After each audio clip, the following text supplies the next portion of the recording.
Okay, well, welcome everyone to the webinar this afternoon. The title is SEO Best Practices, and we're focusing on how to generate new patients, specifically from SEO and online marketing.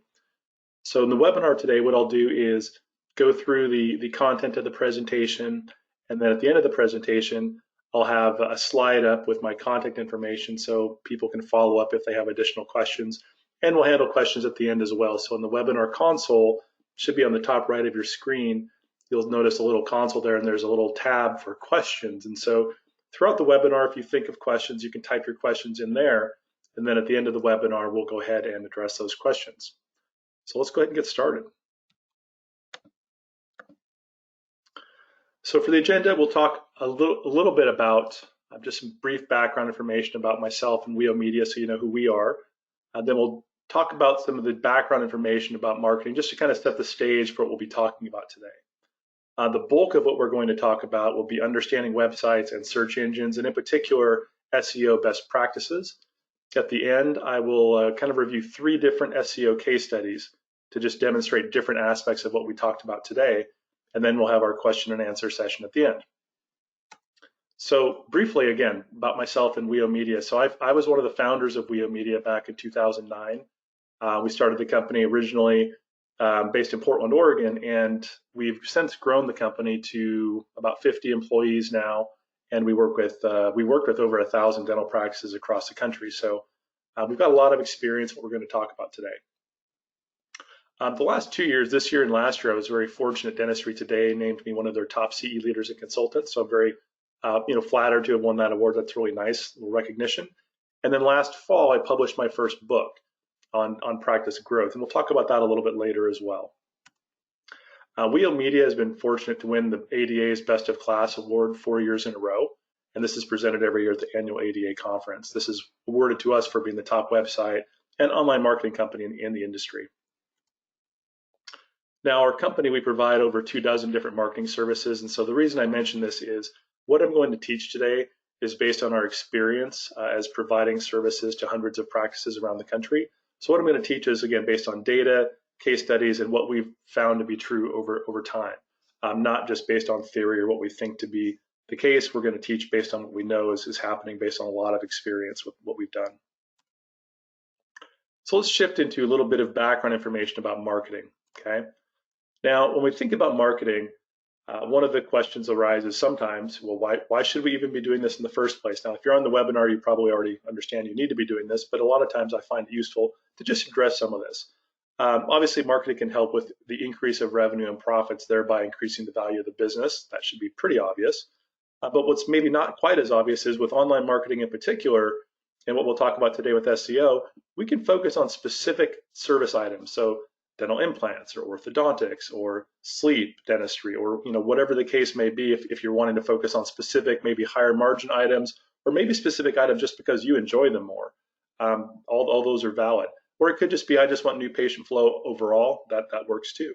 So at the end of the day, marketing should more than pay itself. And this is something that I talk to my staff and our clients about quite a bit is, look, marketing, if it's done properly, is an investment, not a cost. And I know an accountant would say it's a cost. Yes, technically it's a cost, but good marketing actually should make you money. And so when we think about this, how much should this cost? How much should that cost? As long as it's making you money, how much it costs isn't that relevant. And so return on investment is really what we want to focus on as we go through this stuff today. Now, specifically, how much should you be spending and talking about the dollars here a little bit. So there's an organization called the Academy of Dental CPAs. If you've listened to my webinars in the past, you may have heard me reference them. It's a national organization, several dozen dental CPA firms. They collectively represent over 9,000 dental practices. And I know a lot of their CPAs, many of them recommend anywhere from 3 to 7% of revenue should be spent on marketing for practices who want to grow. And so, which I assume is probably most practices. And so that's a good kind of a target range to think about for marketing. Now, marketing doesn't just mean online marketing. If you are, referral driven, marketing could be your study club. Marketing could be taking, you're referring doctors out to lunch or dinner. So marketing can encompass a lot of different things. I'm going to talk today about online marketing, but just understand that 3 to 7% covers all those things. Specifically in terms of dollars, so if you were $1 million revenue practice, that equates to $30,000 to $70,000 a year. What we typically see with a lot of our clients is if they're between $1,500 and $5,000 a month per location, that's a solid budget, and they're generally doing pretty well at that level. For general dentists, we're typically able to acquire new patients for between $100 and $200 a patient. That's pretty typical across the country. Over time, it tends more towards that $100 mark as you get higher rankings and things get more optimized. For specialists, it does vary a bit more on the acquisition cost, depending on if you're an orthodontist going for a new ortho start that's $5,000 or $6,000. The acquisition cost is typically going to be quite a bit more than this, but again, return on investment is solid. The other thing about marketing that I like to talk about is really this is relevant for everybody. Whether you are a startup practice just out of school, where you just purchase somebody else's practice in a transition, maybe you're an established practice and you're expanding because you opened another location, you expanded some more operatories, you hired an associate, whatever the case may be, there are many, many situations where additional marketing is more warranted. Now, also, if you are a single location or if you've got 2 or 3 locations, maybe you're a full-blown DSO with hundreds of locations. Marketing matters no matter what phase of the practice you're in and no matter what size you're in. Marketing always is helpful. So let me talk briefly here about just the purpose of online marketing in particular. So when we think about online marketing, we really are talking about 2 primary functions here. The first goal of online marketing is really to drive traffic to the website. Now, traffic is generated through SEO, that's search engine optimization. That's what we're going to talk about today. PPC, these are paid ads. We'll talk very briefly about that today. Social media, videos, review sites. There's many, many things that can drive traffic to your website. And so that's kind of goal 1. Goal number 2, now that we've got the traffic, what do we do with it? Well, we want to convert that traffic to become potential patients, right? To take the actions we want them to take. So call us, email us, fill out a form, engage in a live chat session, whatever it is to take that traffic and convert it into a live lead. That's what we're trying to do with online marketing. So step 1 and step 2. So everything that we do when we design a marketing program at WEO Media is all about these 2 items. We're trying to convert as much traffic as possible. We're trying to generate as much traffic as possible. Now, in particular, when it comes to online marketing, one of the things that I teach at our company and in the webinars, and I wrote about in my book quite a bit as well, the 6 pillars of online marketing. So you've got the website, which is kind of that foundational bedrock. You've got SEO, which we're going to talk about today. PPC, these are the paid ads, online reputation reviews, social media, and videos. So all of these things are very important because the average patient, when they're looking for a new doctor, they're going to look at between 2 to 5 pieces of information before they make a decision to pick up the phone and call or engage in the live chat or whatever. So they'll look at your website, your Google reviews, maybe your Facebook post. They might watch an Instagram video or a YouTube video. They're going to do their homework before they pick up the phone and call. This is just how it works nowadays. So you can't afford to have any chinks in your armor. You've got to have really a solid website that ranks well from SEO, lots of great online reviews, active engaging social media backed up by videos and good rankings. And so all these things matter. Today, in this webinar, we're going to focus primarily on number 2, SEO, with some additional background information about websites. That's going to be our focus today. Okay, so let's talk about websites and search engines and how these things work together. So to talk about optimizing a website, we first need to understand a little bit more detail about what exactly is a website. And so here we have a website, right? This is a doctor on the front here. We see we've got graphics, phone numbers, images, clickable links, right? This is a website, right? So we all know what a website is. Now, what's interesting is this is what human beings see, right? We see the website like this. This is that same website, but this is the code, HTML code. So this is what the search engines see. So people see this, search engines see this. Now, the moral of the story is when you build a website, there are 2 different audiences, right? You've got people and you've got search engines. Now, just this one page, so not the entire website, but just this home page of this website is 544 lines of code. So what that means is when you are building a website, there are many, many things that you need to put into the code to proactively tell Google, hey, Google, here's what I want to rank for. Here's where my business is located. Here are the services I provide, and on and on. There are dozens and dozens of specific items in the code that if you don't actively put them in there, then the website just frankly will not perform nearly as well in rankings. And so we're going to talk about some of this today. But I just wanted to leave you with that, right? There are 2 distinctly different audiences for a website, people and search engines. Now, if we think about people, what do people care about? Well, they're focusing on things like, the design and layout of the website and the content. Is it useful? Does it engage and inform me about what I'm doing? Is the website easy to navigate, right? Does it demonstrate my expertise? And obviously it needs to be, encouraging us to take that next step, right? Call us, email us, request an appointment, some sort of engagement, right? So that contact information and conversion information should be very easy to find. So these are the things that people care about on a website. There should be nothing that's news to you probably on this list. However, compare this with the list for search engines. Very different list. Search engines care about very, very different things. And so when Google's trying to determine how high to rank your website, Google could care less if it's a good-looking website or an ugly website. Does not matter to Google. These are the type of things that matter to the search engine. So for example, unique content. What does that mean? Well, let's say you go to a dental association meeting, or you did in the past. You buy a website, and the website company puts all the dental services, veneers, bridges, implants, crowns, orthodontics, Invisalign, whatever. All those articles have the same exact content as on other people's websites. If that's the case, that's called stock content or duplicate content. And again, for the first audience, for people, that's okay. As long as we're clinically and correctly describing what's happening, that's all people care about. Search engines aren't so concerned about that as much as they are, is it unique and engaging? So if a search engine sees that your website has the same content as other websites, it's not going to rank it well, even if it beautifully describes a dental implant, this titanium post and osteo integration and all this great clinical stuff.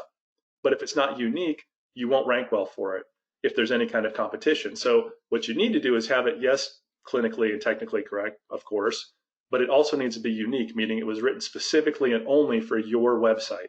That's a huge piece of SEO. So if you're not doing that, then that's not helpful. Many other things here, and we'll get into this more as we get into the details of it. One other thing I would mention here really quickly is one topic per page. This is something that a fair amount of websites still do wrong to this day. So, you come on the website and you see a services button, you click on services, and on that page it lists out, here's all the services we provide, bridges and crowns and veneers and inlays and onlays, or whatever it is if you're a general dentist, right? All these services. Now, to audience number one, people, we understand, okay, these are the services this practice provides. Got it, no problem. To audience number two, the search engines don't like multiple topics on a page because it says, well, this page isn't primarily about any one thing. So it's very unlikely to rank for anything because it's not enough content to be specifically about a topic that's worthy to rank. So what you want to do is, in addition to listing out all your services on that page, you have one page on veneers, one page on bridges, one page on implants, and so forth. At least one topic per page. And then, of course, each topic should be written in unique content. So just these first two bullets here, if you just do those first two things, that is a huge factor for your SEO performance, right? And we'll get into more of this stuff later on. But again, the list between search engines and people are very different. And they both matter, right? When we build a website, we want it to look nice so people engage with it and think highly of our brand, right? Good first impression. But we also need to build all the back-end coding so search engines will rank us highly. So what exactly is SEO anyway? Well, you can think of it like this. Search engine optimization, it's an ongoing process to optimize a website for a wide range of things, right? So we have to do stuff on the website itself. That's called on-page optimization. That would be website content and code and blog posts and videos and all these kinds of things. And there's a whole second set of stuff called off-page optimization techniques.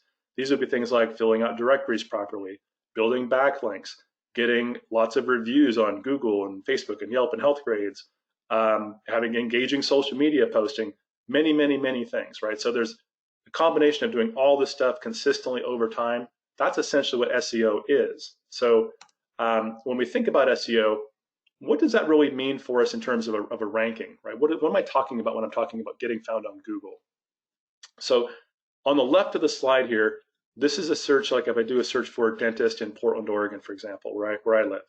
So at the very, very top, circled, outlined in blue here, what you're seeing, those are paid ads. Those are the PPC, pay per click ads, right? So these people up here, they're paying to be in those positions. And Google will automatically rotate those ads on a determined on how many clicks there are and how many people are advertising for those clicks. So those ads will rotate periodically throughout the day. Now below that, outlined in green, you've got, this is the organic section. You've got the map in the middle with the stars and the map and all that. And then below that, you've got the organic listings. And so when we talk about SEO, SEO gets you ranked in the map, and SEO gets you ranked in the organic listings. Well over 90% of all the clicks, it's about 94% of all the clicks, click in that green outlined area, the map or the local listings. About 6% or so will click on the ads up above. For today's webinar, we're just going to talk about SEO. Now, here's another thing that's really important to understand about SEO and pay-per-click and how to properly design an online marketing program. So let's pretend I'm a general dentist. Of course, I'm not, but let's just say I am. And I practice in Anaheim, California. So on the map here, we've got outlined in red, Anaheim, California. Now, let's say my practice is right here. That star, that's where my practice is located. Now, how Google works and how the search engines work, they typically will rank you based on your city's on the address of your physical address of which city you're in. So since my practice resides in Anaheim, I can then potentially show up for searches in Anaheim. But anything around that, I'm very unlikely to show up for in an organic search because I don't have a physical address in Fullerton or Buena Park or Cypress. So when you think about SEO and PPC, here's how we look at this. So we start with, okay, there's my address. Now let's draw a circle around my practice, a 3 to 5 mile radius, right? This is typically where I'm pulling probably 80–90% of my patients are coming from within this circle, right? However big that circle is. I just drew this arbitrarily, but that's probably fairly accurate. Okay, now when we think about if inside the circle, this is where I can potentially generate new patients from, what's SEO going to do for me? What's PPC going to do for me? Well, so SEO primarily will benefit you in Anaheim, okay? So in the Anaheim outline, that's where SEO is going to help me. But what about everything else? Well, that's where PPC ads can be very, very helpful. And so when we design an SEO program, it's important to understand that if you are in a metro area like my imaginary practice here, it's important to do both SEO and PPC to generate the maximum amount of possible clicks for new patients, because SEO most likely, again, if you're in a metro area, most likely is not going to get you the rankings you want for all the areas where you could potentially draw patients from. So this is just a good visual, I think, to help explain and help people understand how to properly implement SEO and PPC complementary. Okay, so now let's really dig into SEO. How do search engines work, right? So Google is the big dog, right? They're about 67% of all search in North America is on Google. Bing is around 18–20%, and Yahoo's maybe 10%. So Google is by far the big dog, 2/3 of the search volume. Now, how do search engines evaluate us, right? So what happens is for the average website, for my website at WEO Media, your practice website, we're just average businesses, right? We're not Amazon, we're not eBay, we're not some gigantic, behemoth website. So for us, the average websites, how these search engines operate, about every 30 days, they will do what's called indexing our website, meaning their algorithm will come to our website. It'll go through every single page on our website, every single line of code on our website. So you remember that slide I just showed a few minutes ago, the 544 lines of code, right? What Google does is it goes through every single page, every single line of code, and it stores that information on its servers. And then what it does is 30 days again, it comes and looks again and again and again every 30 days. But when it's coming today, what it's doing today is it's comparing to what it saw 30 days ago in the past. Have you added any new blog posts? Have you updated your code? Have you added videos? Have you added pages? Have you made any improvements to the website whatsoever? Google's judging you every 30 days, and so is Yahoo and Bing. And so when you're being judged every 30 days, it's looking for all these different things. In fact, there are over 200 variables that the search engines will, Google in particular, over 200 things that Google's looking at. So if you're not actively doing a lot of the things I'm going to teach you here over the next 15–20 minutes, it becomes difficult to rank for as many terms as you might want to rank for. So just keep in mind, this is why SEO must be an ongoing process, because you're being judged literally every 30 days. One of the case studies I'm going to show you shows what happens when you stop doing SEO. Not good. So you want to continue doing it, because sometimes doctors will ask me, well, hey, Ian, can't I just do SEO for a while and then stop? And the unfortunate answer is no, you can't. I mean, if you care about your rankings anyways, because since you're being judged every 30 days, you've got to continue to do stuff every 30 days. So when we think about these 200 some variables, right, that makes it very complicated. So there's over 200 things Google looks at on the website, off the website. What makes it even more complicated, Google makes probably 500–600 changes per year, once or twice a day. They're changing that algorithm, probably much more than that. but hundreds and hundreds of changes per year they're making. So it's literally the definition of a moving target. When you've got hundreds of variables that are changing all the time, it makes SEO fairly complex. Now, the good news is a lot of the fundamentals don't change. And what I'm going to teach in this webinar are fundamentals. It's like if we're talking baseball, right, we're hitting, catching, throwing. If we're talking football, we're blocking and tackling and catching and running, right? So fundamentals are still the fundamentals. How things get implemented and how you get judged, yeah, that stuff changes, and that's what our team has to worry about in the background. But what I'm going to teach today largely doesn't change for the most part. So if we could take those over 200 variables that Google's looking at and kind of categorize it into like 6 primary groups of stuff, right? These would be 6 of the more important groups of stuff. You've got code, content, incoming links to the website, online reviews, social media, and online directories. And I'm going to talk about each one of these 6 items in some detail. And this is going to be we're going to dig into this. Now, some of the things I'm going to teach in these sections are absolutely stuff that you can do yourself to help your own SEO, no question. Some of the things I'm going to teach are a bit more technical, and you probably would need to have an SEO engineer, like one of our people, do those types of things for you. But in general, what I'm going to teach you, if you do all the stuff I'm about to teach, your site will rank really, really well. So let's start with the first big bucket, which is code. Now in code, like I mentioned earlier, there are dozens and dozens of things in the code that we look at. And I'm just going to show you a few just to give you a feel for what this looks like. So here's a website, right? We pull up this website. Now at the top here, outlined in red, you see that little tab, and it says dentist in Austin, Texas, dentistry and comfort BJ Myers and Associates, right? So here's a doctor in Austin, Texas. So the text in that tab actually comes from the code. Now if you look here, line 5 in this code, it says title, and you notice the text in that title section is exactly the text that shows up there. So what we're doing when we build the website, we put this title tag in there, and we put, based on the keywords this doctor wants to rank for, he's a general dentist in Austin, so we make sure that it says, dentist in Austin or Austin dentist, something like that. So this is good. This is what we want to do, is have the primary keywords show up in the title tag, because this is one of the very first things Google reads is your title tag, and it tells Google right off the bat, here's who I am, here's where I am, here's what I do, right? That's what we want to tell them, so this is good. Now there's another way that your title tag is used. When you do a Google search, so you do a search here for Cooley Smiles, and up pops their listing here. So what we see, that very top heading listing, guess where that comes from?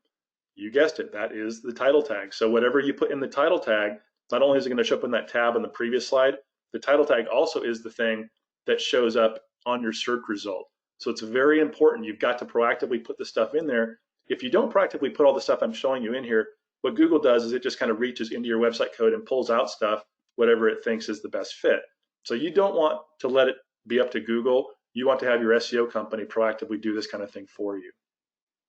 So that's the title tag. And again, this is thumbs up. That's what you want to do. Bellevue Dentist, that's where they are. That's what they want to rank for. So and there it is. Pretty simple. Now, if we look at the same search result, you'll notice right below the title tag is some descriptive text. So this is kind of our elevator pitch, right?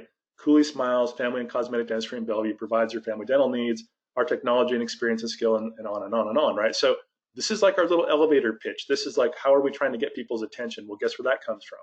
Of course, the code, right?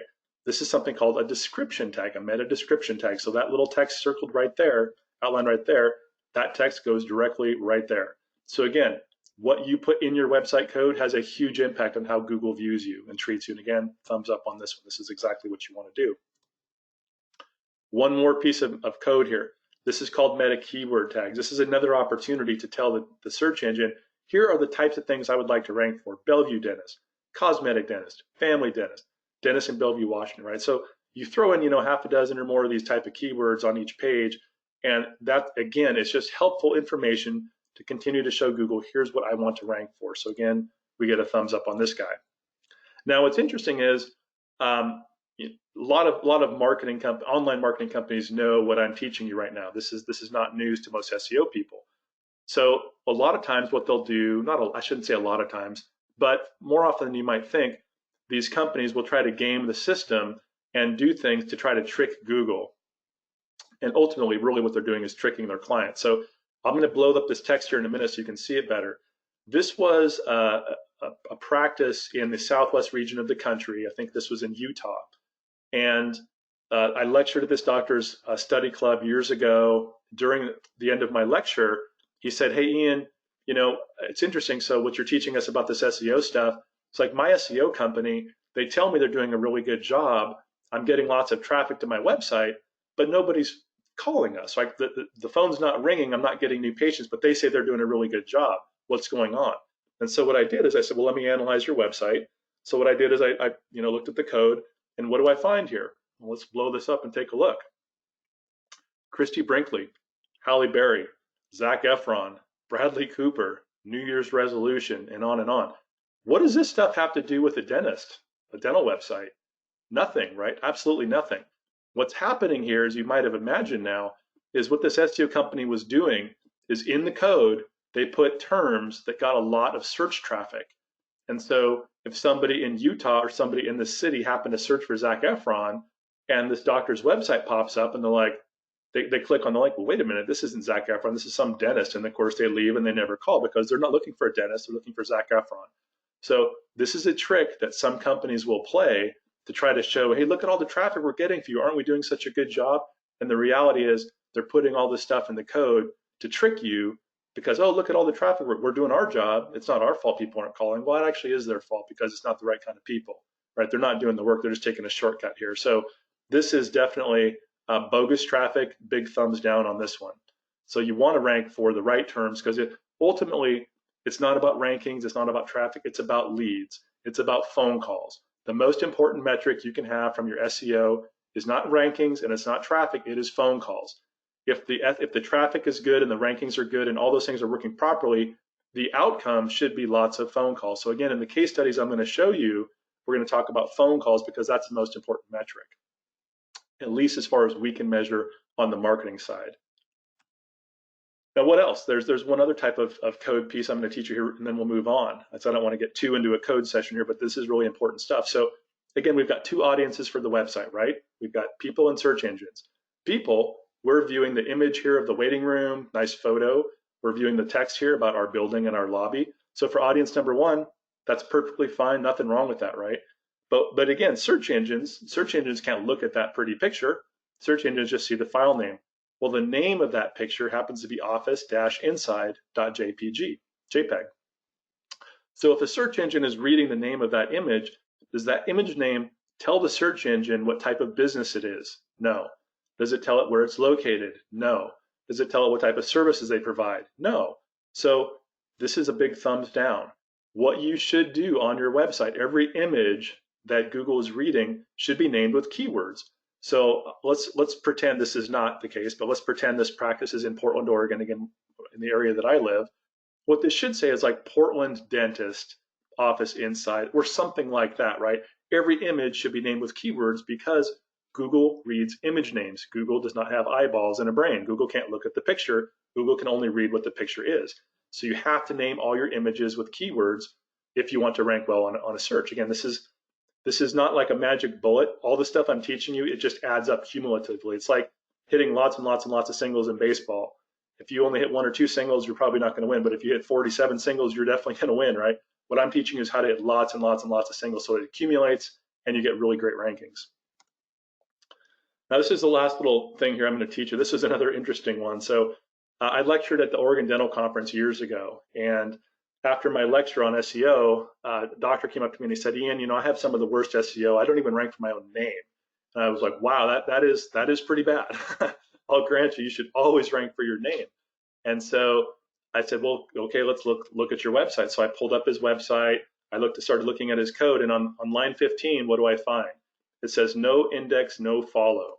So this is really bad news. When you put no index, no follow in a website, what you're telling Google is don't index my website in a search result.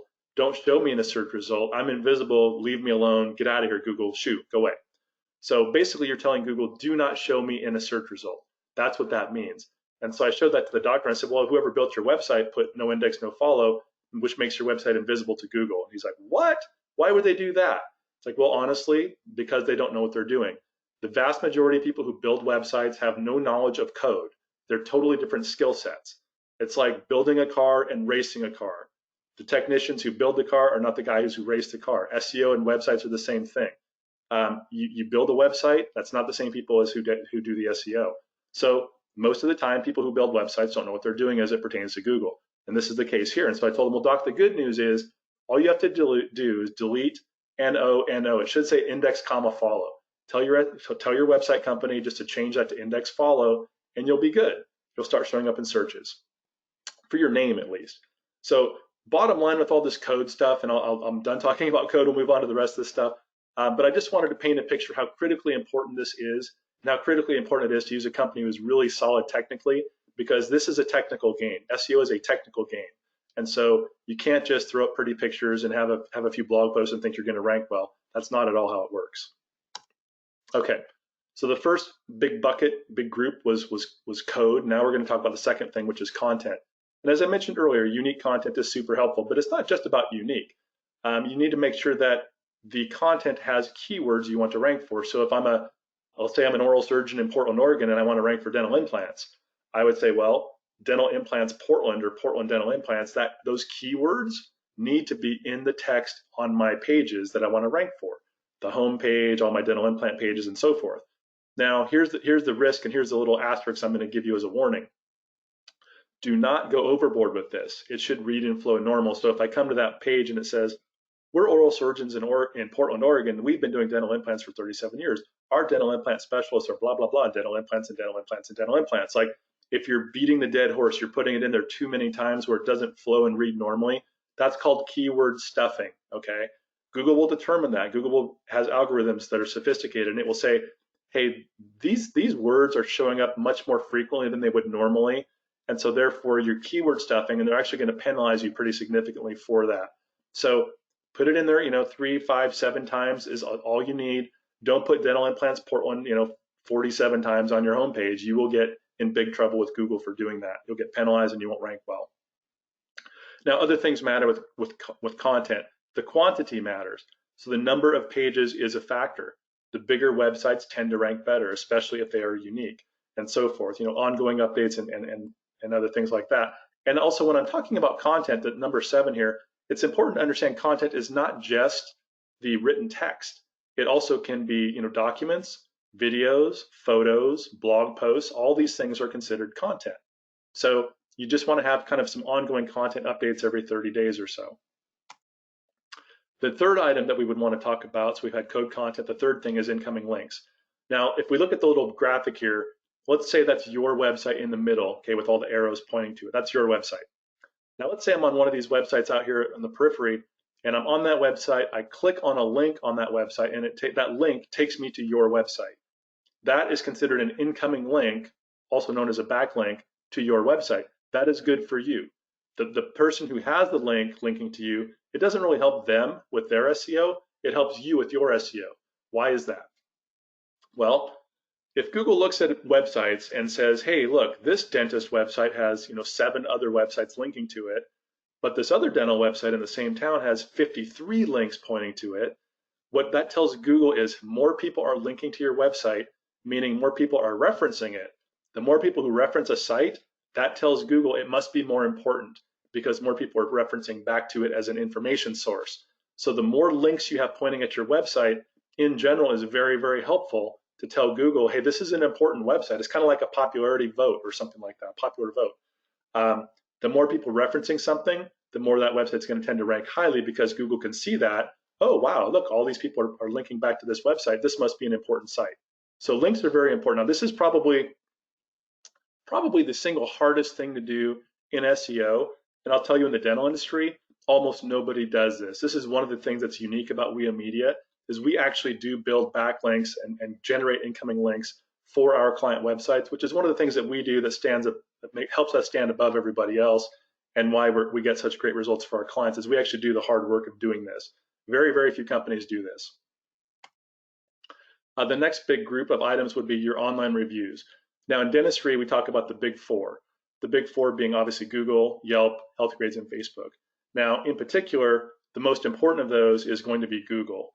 Obviously, for Google rankings, not surprisingly, Google places a lot of preference on reviews on Google. Now, Google says that they don't give it special attention, but I just frankly don't believe that. I think that Google reviews are definitely the most important. On the West Coast, Yelp is also pretty darn important. The further east you go, get over to the East Coast, Yelp is not as important in terms of it's not used looking for doctors like it is on the West Coast. However, Bing and some other search engines will reference Yelp reviews as part of their review structure. So with Yelp reviews, even if you're on the East Coast or the Midwest, it's still helpful to try to get Yelp reviews because that will help you on Bing. And Bing is around 20% of the search volume. So don't neglect Yelp just because, oh, I'm in New York, nobody uses Yelp out here for dentists. Well, that may be the case, but people still use Bing to search for dentists, and Yelp helps with your Bing ranking. So consider all four of these, but if you have to prioritize, Google's the most important. Now, in terms of SEO, having a kind of fresh ongoing reviews every month is very helpful, right? Because we're getting judged every month. The number of reviews and the average star rating, not as critical to Google. Google kind of just wants to see that you're getting stuff every month. The next big group here is social media. Now, as it pertains to SEO, I'm not going to talk about social media for social media's sake, but I'm saying specifically what about social media can benefit your SEO, your Google rankings. So on social media, what you're typically doing, right, is you're posting content. Now, if you post content and nobody engages with it, that really does not help your SEO much at all, really, to be honest. Now, if you post content and people engage with it, meaning they like it, they comment on it, they share it, they retweet it, any type of engagement, that actually is a pretty strong SEO signal. So if you have really good, engaging social media, that actually will help your Google rankings because, again, Google looks at everything it can find out about your practice online when it tries to determine how high to rank you in a Google search. And so it's looking at your social media, your reviews, all this other stuff. So there's many, many things that matter. In terms of SEO, the thing that matters about social media is your engagement, not so much the posting itself. Now, I want to talk about some case studies here and kind of demonstrate when you do some of the things that we talked about, what type of results would be realistic and what type of things do we typically see when we're doing this. This first case study comes to us from the Seattle, Washington area, and the goal of this general dentistry practice was to generate this new patient flow. So what we did, we created a new website, we built it with unique content, we optimized the code, a lot of the stuff that we just talked about, this is what we did. Now you see when we launched the website, the traffic went from 500 visitors a month all the way up to 2,000 visitors a month within 9 months. That's an extraordinarily good result, right? A 400% increase in traffic. So when I'm teaching this live, in seminars, I always ask people, so did we do a good job here? And the tendency is to think, well, yeah, I mean, it looks like you guys did a good job, but I'm really trying to trick people because why? What if we got this traffic with Halle Berry and Zac Efron and Christy Brinkley, right? What did I teach earlier? Traffic is, yeah, it's an indicator, but it's not the end all be all. You can't tell by looking at traffic if we're doing a good job. It's part of the story. It's not the whole story. And so if we're getting the right kind of traffic, meaning potential patients, then you should see phone calls trending in the same direction up. So what do? Well, we always track phone calls. Here's the phone call data for that same time period. What you'll see is in the first month, about 50 phone calls. We go back up here, there's about 500 visitors to the website. So it's about 10%. You look out to about month, 5 and 6, you're right around 200 phone calls. You go back up to the traffic and you're getting about 1,500, even close to 2,000 visitors. So what we typically see is somewhere between 5 and 15% of those calls end up being new patient appointment calls. And so if we look at this just as a ballpark, if you just say 10% is an average, so if I look at like month 6, and I see, it looks like about 180 phone calls from the website, from the online marketing that month, probably got like 15 to 20 new patients that month, something like that. And that typically tends to be pretty true, right around 10%, plus or minus. And so if the traffic goes up and the phone calls go up, that's what you want to see. Now, in this case, another thing that we do to try to get even better results for people is, remember I talked about earlier, there's 2 steps of online marketing. Step 1 is generate traffic. Step 2 is convert that traffic into leads. So one of the things that we like to look at is that conversion rate. So if we look at the phone calls by month and we look at the traffic by month, and you divide the calls into the traffic, you get the conversion rate, right? How many people as a percentage made a call. The first 3 months, you can see we're right around 8 or 9%. Not great, not terrible. But then, you tweak some things to the website, you add some photos and videos, and you change the calls to action, those types of activities. And you can see, okay, now you go 12%, 15%. So now you're consistently in the double-digit conversion range. So this is how a really good, well-optimized online marketing program can get great results, is you do all the things you can to get high rankings and to get lots of traffic. And then you implement things on the website like the design, the calls to action, the live chat, the videos, the photos, like all the things that we've learned over the years that really impact conversion rate. And you do those things in combination, in parallel. That's how you can get great results. With this practice in particular, the results were fantastic. So they saw a pretty huge increase in traffic and phone calls like we just saw. The conversion rate was solid double digits. They were consistently getting 20 to 30 new patients a month from the online marketing because they're tracking where every new patient came from. And so they were able to tell us, yeah, we're getting between 20 to 30 new patients a month for the time period we looked at. So based on their budget, they're spending about $2,500 a month at that time. That's about $100 to $125 per patient is what they were generating new patients for. So that's very good. For general dentistry, that's very, very good. So if you're in that range, you're definitely wanting to spend more and more money on marketing because it's very much making you money at that point. The average patient, new patient is worth about $800 to $1,000 per year in the first year for a general dentist. So if you can acquire a patient for $100 and they're worth $800 to $1,000 in that year, that's a fantastic return on investment. So that's number one. Now let's look at case study number two. This is more of a cautionary tale of kind of what not to do, okay? Now this is a general dentist in the Portland, Oregon area. Same goal as the Seattle doctors, generate new patient flow. So I'm gonna skip the traffic. I'm just gonna show you, go straight to the phone calls. So we're looking on this graph is on the horizontal Y or X-axis, you've got 28 months, so 28 months of data. The vertical Y-axis, we've got phone calls. So we're looking at phone calls by month. Now with this practice, similar to the last case study, their previous website was generating probably 20 to 30 phone calls a month from their website. And then when we launched their site, we do unique content, we optimize the code, we get them ranking much, much better. And of course, as a result, the phone calls start going up because more potential patients are seeing their website. So over the case of 14, 15 months, we've got them consistently over 150 calls a month compared to 20 to 30 where they started. So they're doing fantastic in terms of their lead gen. But you'll notice here around month 15, they stopped SEO. The doctor called to cancel and we were just shocked. Like, why would you cancel SEO? We're doing a great job. You're ranking on page one. You're getting tons of new patient calls. And he said, well, we're not really seeing the return on investment, which to me was shocking. And so when we dug into the data a little bit more, what we found was, well, about 30, 40% of his calls are going to voicemail. So yeah, I mean, if you pay money to generate the phone, generate leads to make the phone ring, but then you don't answer the phone, well, yeah, that's going to be a real problem. So instead of fixing his internal operational problem, he fires his marketing company. Not smart.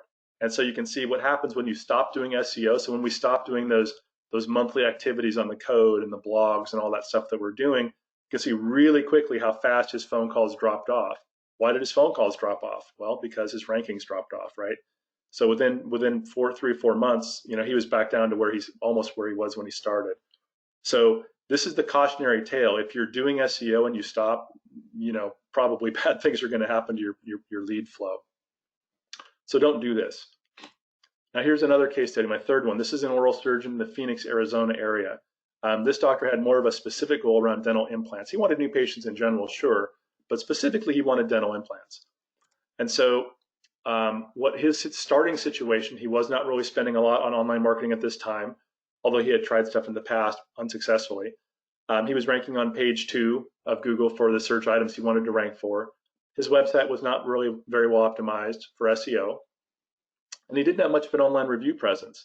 1 Google review, nothing on health grades, and 9 on Facebook. So, and this is not unusual for an oral surgeon. Most oral surgeons, frankly, especially several years ago, paid very, very little attention to digital marketing. And this, frankly, is at their own detriment because nowadays the referral process is so ingrained with online. If you're a dentist and you refer somebody, oh, go see this oral surgeon, and you tell the patient, what the patient does is they go home and they Google search for oral surgeon in that town. And they're going to check out the doctor they're referred to, but they're also going to look at other oral surgeons. And so if you've got a surgeon who's got lots of great reviews and a great website, a lot of times they will tend to get many of the referrals that were supposed to go to the referring doctor, to the doctor who was referred to. So I'll talk more about that here in a minute, but for oral surgeons and periodontists and orthodontists, like anybody who's a specialist who relies on referrals, you have got to pay attention to your online marketing. And I'll show you what happened when this guy started doing that. So what did we do for him? Well, we built him a new website, all unique content, did his SEO. We did a small PPC budget. He implemented using our online review software. We shot some videos. And his ongoing kind of monthly budget, he was spending about $2,000 a month, which for one location, which is, it's a decent, it's not a super aggressive budget, but it's a solid budget. And so what happened? Well, let's look at his reviews first. So when we started with him, he had 14 reviews on these platforms. And about a year later, we had added about 144 reviews in about 13 months. So huge increase in his primary review platforms across the board using our review software. So that's very beneficial. With reviews, not only does it help the conversion rate to convert more traffic into leads, but it also helps your SEO quite a bit. So you really get 2-for-1 benefits with online reviews. So what happened with this practice? Well, we got him ranking increased from page 2 to ranking on page 1 for all the primary terms. We were generating about 12 new patient reviews per month using the software. Now, what's cool about this case study is the doctor actually tracked where every single patient comes from, and he gave us the data and said, hey, for the year of the data that we looked at, he said, you guys generated 85 new patients for me from the online marketing. In particular, his dental implants more than doubled. So 118% increase, more than doubled. And remember, that was his goal. So he was extremely happy with that. Now, what does it mean in terms of dollars and cents? Well, he was spending $2,000 a month, which is $24,000 a year. We generated over $250,000 in revenue for him. So even after you subtract out costs and everything, that's still a fantastic return on investment. So it was about 11x in terms of dollars spent for dollars back. This is really, really good. Now, one other quick thing I'll tell you about this specific practice.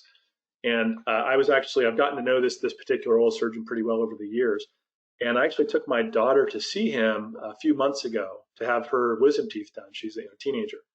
And so, she's recovering from her anesthesia. And so he and I are chatting a little bit. And he's like, Ian, it's like, you won't believe how many patients I'm getting from your online marketing now. He said, I get 1 to 2 new patients a day from who are supposed to go to other oral surgeons. And I was like, what?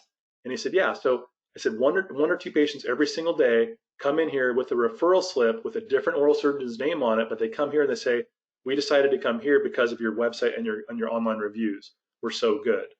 And so this is a real cautionary tale to all the specialists who might be listening to this webinar.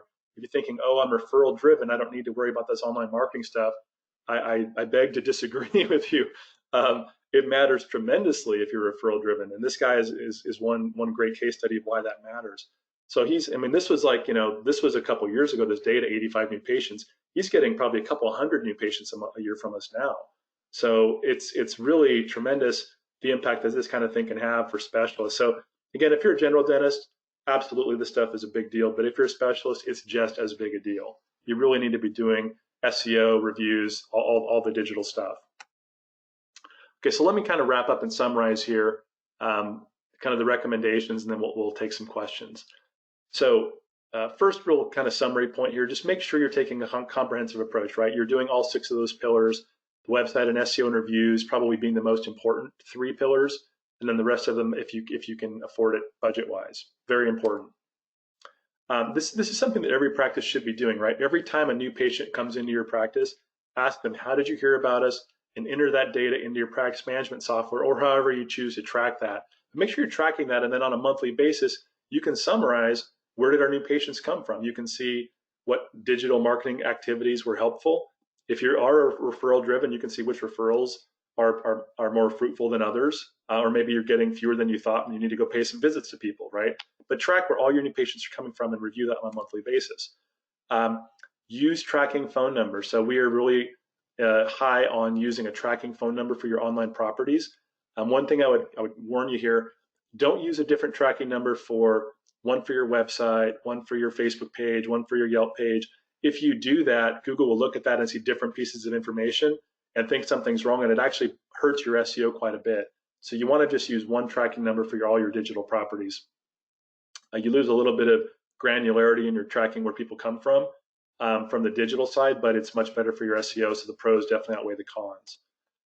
And then this is another important thing too. So if you're working with a company like us, like WEO Media, set up a monthly or a quarterly call with your team at WEO to say, hey, can we review my data, my metrics, like how's it going?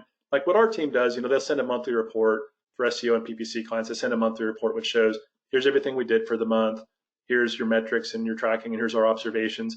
And if you want to set up a call with them, they're happy to chat. Just you can ping them and set that up. So whoever you're using for your marketing, I would just encourage you to set up some sort of regular cadence for communications, and at least for the first 2 to 3 to 4 months, just to get a feel for what they're doing, but probably at least quarterly beyond that. That would be very helpful. Now, one thing I like to always kind of offer this out to people when we're talking about all this marketing stuff. We covered a lot of information today, some of it technical, some of it not so technical. But if you're curious and say, hey, I'm not really sure how my marketing is doing, if you would like us to, we have a team of consultants all over the country in all the different time zones at WEO. And what our consultants do is they will analyze your website, your SEO performance, your code, your reviews, all this stuff, right? They'll analyze all this stuff for you, and it's free. It's not a big sales pitch. They're just going to say, hey, here's what we found. Here's things you could do. And if you'd like us to help you, we would love to work with you. Our team is not a bunch of big, high-pressure salespeople, right? What they do is they're educators. They say, here's what we found. Here's how we could help. If you'd like to work with us, fantastic. We'd love to work with you. Here's some options, and they'll give you a proposal. But if you don't, if you just want the information, that's cool too. Now, if you email us at consult@weomedia.com, you talk with one of our consultants. If you want, they'll mail you a free copy of our book as well. This is the book that I wrote on mastering practice growth. So they will be happy to send that out to you guys as well. So what I'll do now is we'll kind of just wrap this up. I'll leave my contact information up here on the screen here for a minute or two. And what I'll encourage people to do is we don't have it looks like a lot of questions on the console, so that's good. What we can do is I'll leave this up here. Just send me an email, ian@weomedia.com. If you have any questions, if you want to talk with one of our consultants, just ping me. I'll definitely connect you with the right person. But I hope what you learned today was helpful. I hope you can take some of the bullet points from today, some of those teaching points, and implement that immediately in your marketing. And so again, I want to thank everybody for attending today. Stay safe out there, and hopefully you can implement this stuff and really improve your online marketing performance. Thank you very much.